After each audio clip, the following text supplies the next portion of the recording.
Don't start yet, just a few seconds. I'm very excited and nervous. This is the first time I've done this. Feels a little bit loud enough? Close enough? Okay. Feels a little bit like the first time I had sex, although in this case it's really nice because there's a time limit, so the expectations have been set in advance for me, and I'm very happy with it.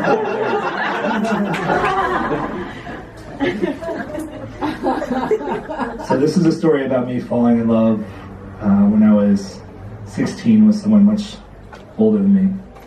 I was introduced by my aunt, Leah, and I immediately knew I was way out of my league. She spoke so many languages I can't even count, and had so many life experiences, and was so beautiful. But wandering the streets of Yafo for the first time, going through the arches and going up to the old city and meeting her, I knew there was something very special, and I told myself I would come back.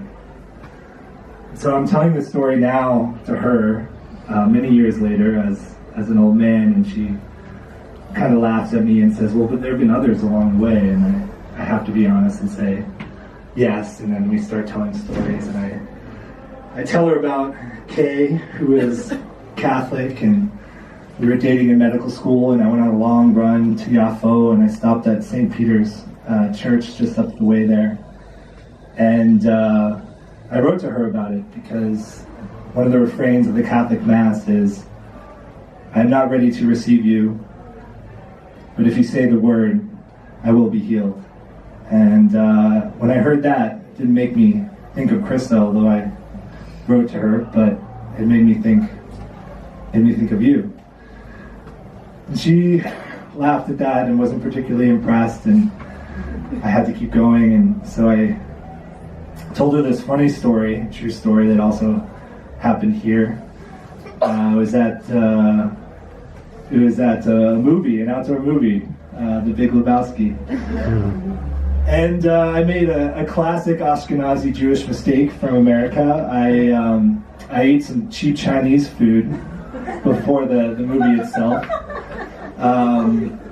At a place called Boston Deli in Dizengoff Center, which, like, the number of strikes against me at that point were really high. And I was going on a date, a second date, with this girl that I was very excited about at the time. And I started to feel sick when she came over to my apartment. We had a little scotch, which did not help. And then we went to the movie, and I was sitting in the middle with my roommate Daniel, and we were surrounded by people and babies and dogs, and I was just trying to keep it in, just trying to keep it together. And Lebowski kept downing his White Russians, and I kept feeling more and more sick. She looks at me, and she's like, "Are you okay?" I'm like crawling in a fetal position at this point, just trying to, like, I don't feel so good, but I think I'll be all right. Anyway, long story short, I wasn't all right. I had to get up and try to get out of there before I just threw up in this giant crowd. And I was running out and stepping on babies and dogs and who knows what. And I managed to clear the audience itself, but they just had a great view of me in the bushes just throwing up everywhere.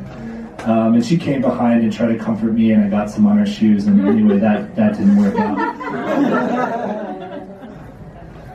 Anyway, I'm older now, and there have been others along the way. There was M, who I dated in medical school, and I always got her a little mixed up with you because she also lived here in Yafo.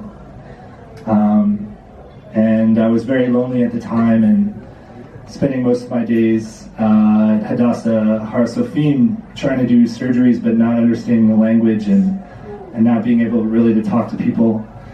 And you were such a highlight coming down to see her too, but also to see you. And now I'm here at Meit Aliyah. I'm still way out of my league. My Hebrew's improved, but it's still Basa. And I can hardly speak Arabic or your other languages. When I walk through your streets and under your alleyways, and even though I know that you've been loved by the Greeks, by the Phoenicians, by the Romans, by the Byzantines, by the Crusaders, by the Muslims, by the Israelis, now twice by, so who knows what. When I hear Hebrew or I hear Arabic or I hear another language here that I don't understand, it all says the same thing. It all says, Kadima, don't give up, because Yafo, I'm in love with you, and only say the word and I shall be healed.